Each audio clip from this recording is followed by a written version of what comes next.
시청자 여러분 안녕하십니까? BTV 대구 뉴스입니다. 올해는 지방자치 완전 실현 30주년을 맞는 해입니다. 저희 BTV 대구 방송에선 대구광역시의회 확대 의장단과 함께 릴레이 정책 대담을 이어가고 있는데요.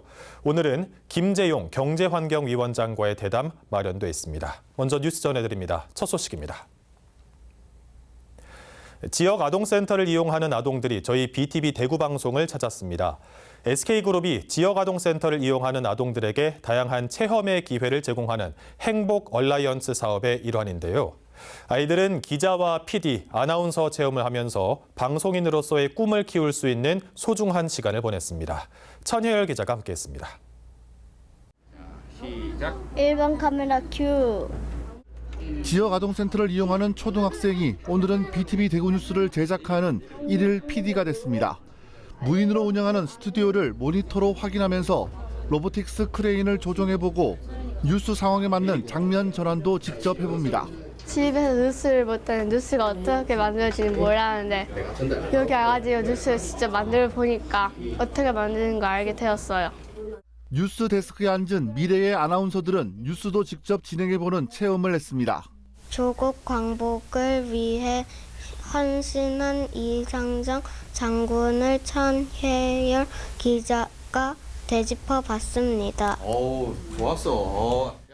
스튜디오에 앉아 카메라와 조명을 마주하는 상황이 어색하지만 이들에게는 새로운 꿈을 키울 수 있는 기회가 됐습니다. TV에서 보던 기자를 직접 해보니까 쉬운 줄 알았는데 어려웠어요. 이번 방송국 견학에는 지역 아동센터를 이용하는 아동과 인솔 교사 등 30여 명이 참가했습니다.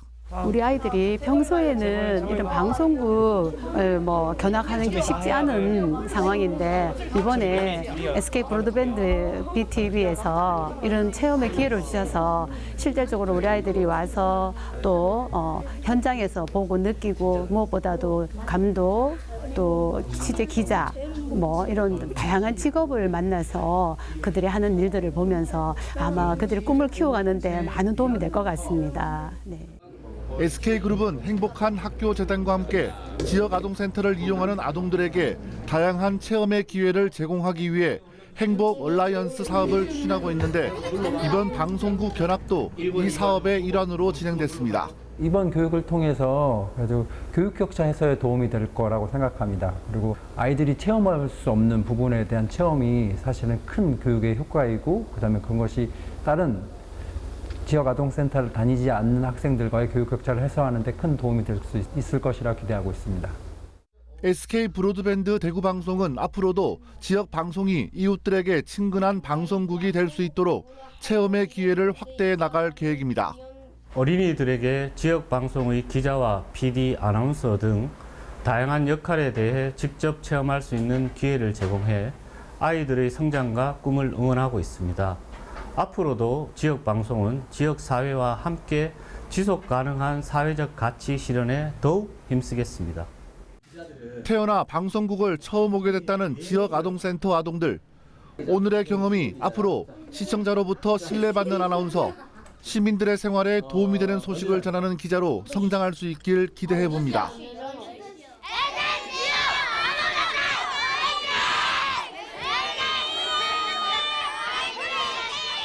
BTV 뉴스 천혜열입니다. 대구에서 2년 만에 중증 열성 혈소판 감소 증후군 SFTS로 인한 사망자가 나왔습니다. 이 병은 바이러스를 가진 진드기에 물리면 감염이 되는데 치명률이 매우 높고 백신이나 치료제도 없습니다. 야외 활동이 늘어나는 지금 특히 조심하셔야겠습니다. 김민재 기자입니다. 주로 수풀이 우거진 곳에서 서식하다가 사람이나 동물을 물어 바이러스를 옮기는 작은 소피 참진드기입니다. 지난 14일 대구에 거주하는 한 60대 여성은 바이러스를 보유한 진드기에 물린 뒤 중증 열성 혈소판 감소 증후군 SFTS 양성 판정을 받고 숨졌습니다. 대구에서는 2년 만의 일입니다. 시는 의무 기록 확인과 관계자 인터뷰 등 심층 역학 조사를 벌이고 있습니다. 올해 대구 지역 중증 열성 혈소판 감소 증후군 확진자는 현재 총 8명으로 1년 전에 비해 2배 늘었습니다. 최근 5년간 대구에서 보고된 사망자는 총 4명으로 모두 고령층입니다. SFTS는 주로 4월에서 11월 바이러스를 보유한 참 진드기에 물려 감염됩니다. 빠르면 이틀간의 잠복기를 거쳐 증상이 나타납니다. 주로 4, 5월경부터 발생해서 9에서 11월까지 지속되는데요. 잠복기는 5일에서 14일 정도지만 빠른 경우엔 진드기에 물린 후 이틀 후부터 증상이 나타나는 경우도 있습니다. 증상으로는 38도 이상의 고열과 오심, 구토, 설사 등의 소화기 증상이 나타나며 중증으로 진행될 경우에 다발성 장기 부전 등으로 사망에 이를 수 있어서 주의가 필요합니다. 법정 감염병으로 지정된 2013년 이후 지난해까지 총 2천여 명이 확진 판정을 받았고 381명이 숨졌습니다. 누적 치명률은 18.5%에 달합니다. 하지만 현재 백신과 치료제가 없습니다. 따라서 물리지 않도록 예방하는 것이 가장 중요합니다. 시중에 판매되는 기피제가 굉장히 다양하게 있고요. 물론 피부에 직접 하시는 것보다는 옷에 하시는 게 훨씬 더 유연합니다. 특히 지금처럼 여름철이 되면 반팔 옷을 많이 입게 되는데 이런 것보다는 좀 더우시지만 긴팔로 입으시는 게 좋습니다. 긴팔로 좀 착용하시는 게 피부를 직접 노출시키지 않는 제일 좋은 방식이고요. 대구시는 야외 활동 시 풀밭에 눕거나 옷을 걸어두지 말고 귀가 후 즉시 샤워, 옷 분리 세탁 등 기본 수칙을 반드시 지켜달라고 당부했습니다. BTV 뉴스 김민재입니다. BTV 대구방송은 지방자치 30주년 특집 대구광역시의회 릴레이 정책대담 이어가고 있는데요. 이번 시간에는 김재용 경제환경위원장과 지방의회에서 바라보는 지방자치의 성과와 남은 과제에 대한 이야기 나눠보겠습니다. 안녕하십니까? 네, 반갑습니다. 네, 먼저 대구 시민 여러분과 우리 시청자 여러분께 인사 말씀 부탁드립니다. 안녕하세요. 반갑습니다. BTV 대구방송 시청자 그리고 대구 시민 여러분. 시민과의 약속은 곧 저희 책임이라는 마음으로 맡은 바 역할에 최선을 다하고 있는 대구광역시의 경제환경위원장 김재용입니다. 저는 대구 북구 제3선구구인 무태조야동, 간문동, 재전 1동을 지역구로 두고 있으며 시민 여러분의 산 가까이에서 현장의 목소리를 듣고 대구 발전을 위한 실질적인 해법을 찾기 위해 쉼없이 뛰고 있습니다. 구현 시절부터 다져온 소통과 공감의 경험 그리고 현장을 중시하는 어정 철학을 바탕으로 대구 경제의 활력을 되찾고 시민의 삶의 질을 높이는 정책을 실현해 나가고자 합니다. 항상 의원에 주어진 권리보다 책임과 의무를 먼저 생각하며 앞으로도 시민 여러분께 일 열심히 하는, 일 잘하는 의원으로 기억될 수 있도록 노력하고 있으니 시민 여러분의 따뜻한 응원을 부탁드립니다. 네, 위원장님께서는 구의원 시절, 그러니까 기초의회 의원을 거쳐서 광역의회 의원까지 지금 지방자치를 꽤 오랜 시간 경험하셨는데요. 이 30주년, 지방자치 30주년을 맞는 감회가 어떻습니까? 먼저 지방자치 30년을 맞이하며 감회가 깊습니다. 저는 2014년 구의원이 되었을 땐 주민과 가장 가까운 곳에서 소통하며 발로 뛰었고 지금은 대구시의원으로서 지역구를 넘어 대구시 전체를 대표한다는 사명감과 자부심으로 하루 24시간이 부족할 만큼 뛰고 있습니다. 저는 기초의회와 강력의회 모두 경험한 사람으로서 지방자치 변화와 성장을 온몸으로 체감해 왔습니다. 1995년부터 본격적인 지방자치 시대가 열린 이래 지방자치의 위상과 역할도 점차 확대되어 왔고 2023년에는 지방자치법 전면 개정으로 지방의 인사권 독립 등 제도적 진전이 이루어져 지방자치가 단단히 뿌리내리고 있음을 실감하면서 어정활동의 보람과 기쁨을 느끼기도 했습니다. 하지만 아직 갈 길이 멀다고 생각합니다. 예산과 조직, 운영은 여전히 중앙정부의 통제 아래 있고 이는 실상 지방자치를 허울 좋은 껍데기로 만드는 구조적 한계가 되고 있습니다. 진정한 지방자치를 실현하기 위해서는 입법권, 재정권, 조직권, 이른바 지방자치 상권이 반드시 보장되어야 합니다. 네. 중앙은 지방에 더 많은 권한을 가감히 이양해야만 진정한 지방자치를 이룰 수 있을 것입니다. 앞으로도 저와 대구시의회는 실질적인 지방 분권의 실현을 위해 멈추지 않고 나가도록 하겠습니다. 네, 서민들의 민생 경제가 참 어렵다는 말이 많습니다. 평소에도 전통시장을 비롯해서 소상공인 활성화에 대한 관심을 굉장히 많이 가지고 계신 걸로 알고 있는데 어떤 일을 해 오셨는지도 한번 소개해 주시죠. 저기 서민 경제, 특히 소상공인 활성화를 가장 중요한 현안으로 삼고 어정한 활동을 해오고 있습니다. 대구시는 미래 5대 신산업 육성에 막대한 예산을 투입해 왔습니다. 물론 신성장 산업과 양질의 일자리 창출은 반드시 필요하고 저 역시 산업 기반 확장과 기업 유치를 적극적으로 지지하는 입장입니다. 하지만 그 이면에는 지역 전통 뿌리 산업, 골목 상권, 소상공인처럼 상대적으로 예산이 축소되거나 정책 우선순위에서 밀려나게 된 산업과 계층이 생긴 것도 사실입니다. 저는 늘 서민들이 다 죽고 난 뒤에야 미래 산업이 무슨 소용이 있냐 이렇게 이야기해 왔습니다. 네. 민생 경제를 지탱하는 기반이 무너지면 도시의 지속 가능한 성장도 불가능하기 때문입니다. 이런 문제 의식을 가지고 우리 경제환경위원회 의원님들은 소상공인, 사회적 경제 기업, 전통 뿌리 산업, 종사자분들을 직접 만나 간담회를 수차례 열고 애로사항을 청취해 왔습니다. 또한 위례 차원에서 관련 조례 재개정에 제도적 기반을 보완했고 소상공인 지원 확대를 촉구하는 5분 자유 발언을 통해 민생경제 회복에 힘을 실어왔습니다. 이러한 노력 결실로 대구로페이 2,800억 원, 섬유 패션 르네상스 사업 3천억 원 등 2025년에는 민생경제와 전통 뿌리 산업 예산이 실제로 확대되는 큰 성과도 있었습니다. 앞으로 단발성 지원에 그치지 않고 지역 경제 순환 구조를 회복하고 지역 상권이 스스로 자생할 수 있는 기반을 만들 수 있도록 대구시의회가 앞장서겠습니다. 네, 뿌리산업과 미래산업 그리고 소상공인들이 함께 선순환 고리를 만들어서 대구의 내일을 더 발전하는 내일을 만들 수 있길 바라겠습니다. 또 정책 관련 질문을 더 여쭙겠는데요. 지난달 열린 정례회에서 장애인 편의시설 설치 사항을 사전 점검이 아니라 사후 점검도 하도록 개정한 걸로 알고 있습니다. 이게 정확히 어떤 내용입니까? 해당 제도는 건축물 사용 승인 전 단계에서의 사전 점검에만 초점을 맞추고 있어 그 이후 관리나 점검 체계가 사실상 부재한 상태였습니다. 이로 인해 점검을 통과한 뒤에는 원상 복구하거나 편의시설을 훼손해도 이를 확인하고 조치할 방법이 없는 실정이었습니다. 저는 이번 개정안을 통해 사후 점검과 지속적인 관리 체계를 제도함으로써 장애인 편의시설이 설치 이후에도 제대로 유지 관리되도록 하였습니다. 그리고 현장에서는 대구시와 건설사, 건축사 등 이외의 관계자 간 입장 차이로 인한 갈등이 빈번하게 발생해 왔습니다. 특히 편의시설 사전 점검의 불합리하게 짧은 처리 기간과 편의정리센터의 과도한 업무량과 인력 부정 등이 맞물려 현장에서는 대구시가 갑질한다는 볼멘 소리까지 터져나오는 심각한 상황이었습니다. 네. 그래서 저는 현장의 다양한 의견을 반영하고 행정의 비효율을 개선해 공정성과 실효성을 갖춘 업무 프로세스를 마련하게 된 것입니다.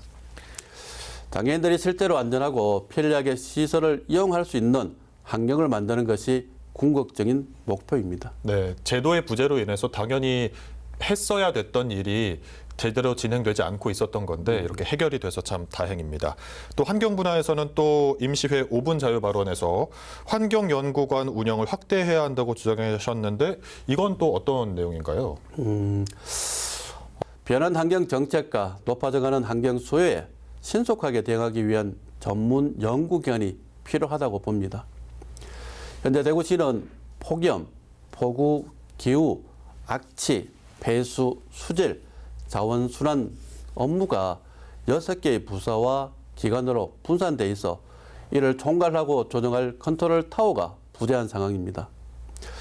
대구시는 2024년 61억을 들여 환경연구관을 설립했지만 제대로 된 인력, 기능 예산 없이 방치되다시피 운영되고 있습니다. 환경연구관이 당초 설립 취지대로 정책 연구부터 기술 개발까지 총괄하는 전문기관으로서 제 기능을 다하도록 하고 환경 정책의 컨트롤 타워로 기능을 강화해야 한다고 강조했습니다. 결국 환경이 곧 저는 도시 경쟁력입니다. 경제와 환경이 함께 가야 대구의 50년, 100년 미래가 있다고 생각합니다. 네, 경제와 환경 이 두 분야를 아우르는 정책이 참 넓다고 생각이 드는데요. 위원장님 지역구도 사실 참 넓습니다. 현안도 잘 챙기고 계신 것 같은데 예전에 홍준표 전 시장에게 무태조야동을 비롯한 북구 지역이 미래 정책에서 소외되고 있다 이런 말씀을 하신 적이 있습니다. 서변들 개발도 촉구를 해주셨는데요. 문제 제기 이후 변화된 상황이 있을까요? 말씀하신 대로 저는 홍준표 전 시장 재임 당시 북구 지역이 대구 미래 정책에서 소외되고 있다는 점을 공개적으로 지적한 바 있습니다. 네. 무태조야동 인근 서변들 지역은 도심에 인접해 있고 이미 주거 배후 단지도 잘 형성돼 있으며 건보강 뛰어난 수변 경관까지 갖춘 지역입니다. 그럼에도 불구하고 그동안 주요 개발 계획에서 번번이 배제되어 왔습니다. 이 지역은 대구의 50년 미래를 설계함에 있어 반드시 개발 전략에 포함되어야 할 알짜배기 지역이며 공항 계약에 맞춰 첨단 산업 기반지로 조성할 여건도 갖추고 있습니다. 특히 지역 발전을 위해서 도시철도 4호선 B씨를 확보하기 위해서라도 반드시 서변들 개발이 선행되어야 합니다. 네. 저는 그동안 대구시 도시개발공사 경제자유구역청을 관련 기관에 공공개발 필요성을 지속적으로 요구해 왔습니다. 그 결과 최근 대구시는 공공개발을 전제로 할 경우 그린벨트 해제가 가능하는 입장을 밝혔고 경제자유구역청 역시 서변들 개발의 필요성에 대한 공감대를 형성했습니다. 그 외에도 북구 지역에 몇 가지 가시적인 변화가 있었습니다. 사수동 파크 골프장이 개장과 태전 화물차고지 준공을 앞두고 있습니다. 또한 대국제 사격장은 대가 9대 후반기 어장단 상견례 자리에서 홍준표 전 시장에게 직접 국제대회 규격에 맞는 사격장 시설 개선을 제안해 김정수 의원님 도움으로 국비를 확보한 바 있으며 이를 바탕으로 2027년 세계 사격 선수권 대회를 유치라는 쾌거를 이룰 수 있었습니다. 네.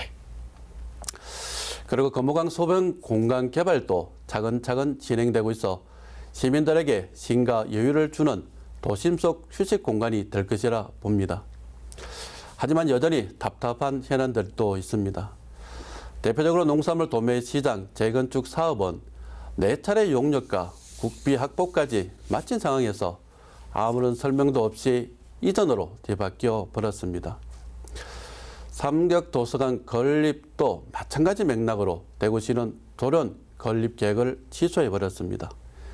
이와 같은 손바닥 뒤집듯이 반복되는 대구 행정은 시민과 신뢰를 저버리고 지역 간 갈등을 초래할 뿐입니다. 물론 정책과 계획이라는 것이 변경될 수도 있습니다. 그러나 납득할 만한 이유가 있어야 하고 그 과정에서 북구 주민들과의 논의, 소통, 설명 등이 있어야 하는데 그런 절차 없이 일방적으로 진행한 대구시의 부당함을 지적했던 것입니다. 앞으로 저는 북구 주민들과의 충분한 논의와 소통을 전제로 시민과 의회가 함께하는 정책 결정 구조를 만들고 무태조야동과 서변들을 비롯한 북구 지역이 대구 미래 전략에 제대로 반영될 수 있도록 최선을 다하겠습니다. 네, 마지막으로 경제환경위원장으로서의 임기가 1년여 정도 남아 있습니다. 꼭 하고 싶은 일이 있다면 어떤 건지 또 남은 1년 어떻게 의정활동에 임하실 건지 각오 한 말씀 해주시죠. 경제환경위원으로서 남은 임기 동안 제가 반드시 하고 싶다 하는 일은 현장에서 답을 찾는 민생 중심의 어정활동을 끝까지 이어가는 것입니다. 그나저나 전통시장, 골목상권, 농산물 도매시장, 사회적 경제 관계자들을 만나 애로사항을 들었고 ABB 기업, 점유 패션 업계, 한방으로 하회 적용 분야 관계자들과 관련 산업 활성화 방안을 논의해왔습니다. 또한 대구 공공배달업 대구로와 대구 대표 축제인 치맥 페스티벌 발전을 위해서 민간 간담회를 개최하는 등 다양한 산업과 민생 현장의 목소리를 직접 듣고 제도화와 예산 반영을 위해 꾸준히 노력해왔습니다. 앞으로 의료 분야, 신성장 산업 분야 간담회도 계획하고 있으며 환경 문제와 지속 가능성 확보라는 축도 놓치지 않고 정책과 예산이 현장에서 꼭 필요한 방향으로 잘 반영될 수 있도록 시정을 꼼꼼히 점검할 계획입니다. 저는 지금까지 그런 길보다 앞으로 가야 할 길이 더 많다고 생각합니다. 정치는 삶이고 삶이 더 나아지게 하는 것이 정치다. 저는 이 문제를 제 어정 활동의 중심에 두고 작은 변화 하나라도 시민이 체감할 수 있도록 더 낮은 자세로 더 가까이 가겠습니다. 남은 임기 동안에도 현장에 답이 있다는 신념을 바탕으로 시민 한 분 한 분의 삶을 지키는 실천하는 정치를 멈추지 않겠습니다. 끝까지 믿고 지켜봐 주시기 바랍니다. 네, 현장에서 고민하고 또 정책을 실천하기 위한 노력이 느껴지는 답변들이었습니다. 오늘 말씀 감사합니다. 민생 경제가 어렵습니다. 지난 봄 경북 산불로 피해를 입은 지역에서는 기후 위기로 더 힘겨운 나날을 보내고 있는데요. 쪽방 주민과 같은 취약계층에게도 기후 위기는 생존을 위협하는 재난입니다. 가장 힘들고 낮은 곳에 있는 시민들의 삶의 기반이 든든해질 때 지방자치의 뿌리도 더 튼튼해질 겁니다. 오늘 김재용 경제환경위원장과의 릴레이 정책대담 여기서 마치겠습니다. 감사합니다.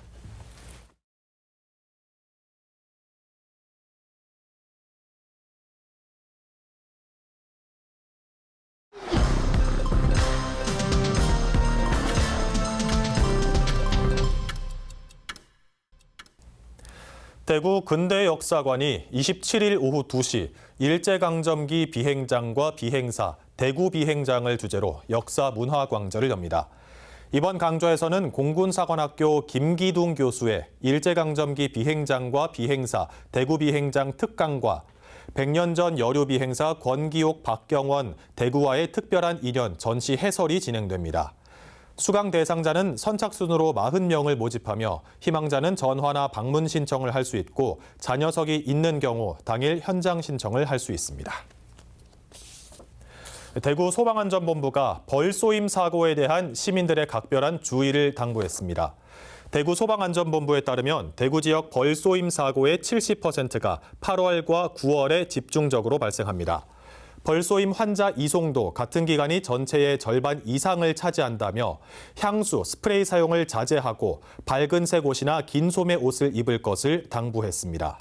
벌에 쏘였을 경우 벌침을 제거한 뒤 냉찜질을 하는 것이 효과적인데 어지럼증과 같은 알레르기 반응이 나타나면 즉시 119에 신고해 병원 치료를 받아야 한다고 조언했습니다. BTV 뉴스는 뉴스 홈페이지에서도 바로 시청하실 수 있습니다. 시청자 여러분의 많은 관심 바랍니다. 이상으로 뉴스를 마칩니다. 함께해 주신 여러분 감사합니다.